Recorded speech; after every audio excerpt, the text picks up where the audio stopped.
بسم اللہ الرحمن الرحیم۔ میری طرف سے آپ سب کو السلام علیکم۔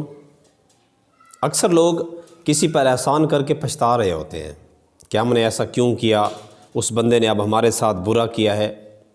میں دعوے کے ساتھ کہتا ہوں کہ میری ویڈیو سننے کے بعد ان تمام لوگوں کو پتہ چل جائے گا، علم ہو جائے گا کہ کب، کیسے اور کون سے لوگوں پر احسان کرنا ہے، ان پر نیکی کرنی ہے۔ جو لوگ میرے چینل پہ نئے ہیں ان سے ریکویسٹ ہے کہ وہ میرے چینل کو سبسکرائب کریں اور ساتھ ہی بیل آئیکن پہ کلک کریں تاکہ میری ہر آنے والی ویڈیو ان کو بآسانی ملتی رہے۔ حضرت علی علیہ السلام کا قول ہے، جو شخص برے لوگوں کے ساتھ احسان کرتا ہے وہ ان کے شر سے محفوظ نہیں رہتا۔ آپ لوگ کسی پر بھی احسان کریں تو کون سی چیزیں آپ نے نوٹ کرنی ہیں، کب اور کیسے ان پر احسان کرنا ہے، کون سے لوگوں کے ساتھ آپ نے نیکی کرنی ہے۔ اس کے لیے آپ کو ایک کہانی سناتا ہوں۔ ایک شیر اور شیرنی جنگل میں شکار کے لیے گئے۔ کافی انہوں نے شکار کو تلاش کیا مگر انہیں شکار نہ ملا۔ پیچھے ان کے بچے بھوک سے مر رہے تھے کہ ایک گائے کا وہاں سے گزر ہوا۔ گائے نے شیر کے بچوں کو تڑپتے دیکھا تو اس کو احساس ہوا۔ اس نے اپنا دودھ ان شیر کے بچوں کو پلانا شروع کیا۔ جب شیر کے بچوں کا پیٹ بھر گیا تو شیر اور شیرنی بھی تھک ہار کر واپس آ رہے تھے اور بہت مایوس تھے کیونکہ انہیں شکار نہیں ملا تھا۔ جب سامنے ان کی نظر گائے پر پڑی تو وہ بہت خوش ہوئے کہ شکار تو ہمارے گھر میں موجود ہے۔ وہ اس گائے پر جھپٹے۔ ابھی جھپٹنے ہی والے تھے کہ شیر کے بچوں نے کہا، نہیں، اس نے ہماری جان بچائی ہے، ہم بھوک سے مر رہے تھے، اس نے ہمیں دودھ پلایا ہے، اب ہماری زندگی بچ گئی ہے۔ تو شیر اور شیرنی نے اس گائے کا شکار نہ کیا بلکہ اس سے یہ وعدہ کیا کہ اب جنگل میں جہاں جی چاہے تم پھرو، تم امان میں ہو، تمہیں کوئی تکلیف نہیں پہنچا سکتا۔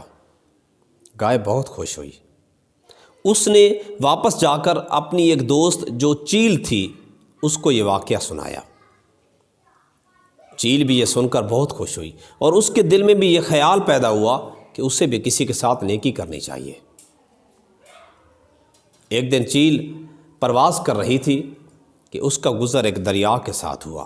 اس نے دیکھا کہ چوہے کے بچے ہیں جو دریا میں ڈوب رہے ہیں، وہ کنارے کے اندر جا رہے ہیں اور وہ بھی ڈوبنے ہی والے تھے کہ چیل جھپٹی، ان کو اپنے پنجوں سے اٹھایا اور وہ دور لے گئی۔ وہاں جا کر اس نے اپنے پروں کی گرمی دی تاکہ وہ محفوظ رہ سکے۔ جب اسے محسوس ہوا کہ چوہے کے بچے اب بہتر محسوس کرنے لگے ہیں تو اس نے اڑنا چاہا مگر اڑ نہ سکی۔ کیوں کہ چوہے کے بچوں نے ان کے کتر دیے تھے۔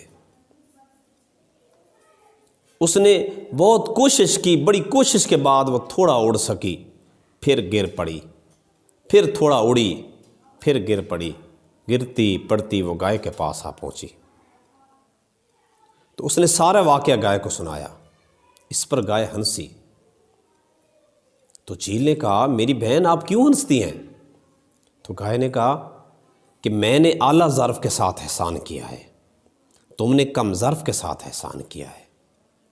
جب بھی کم ظرف کے ساتھ احسان کرو گے تو وہ تمہارے ساتھ برا کرے گا کیونکہ اس کا ظرف ہی اتنا ہے، اسے تمہارے ساتھ برا کرنا ہے۔ کبھی بھی کسی پر نیکی کرتے ہو تو اس کا ظرف دیکھو۔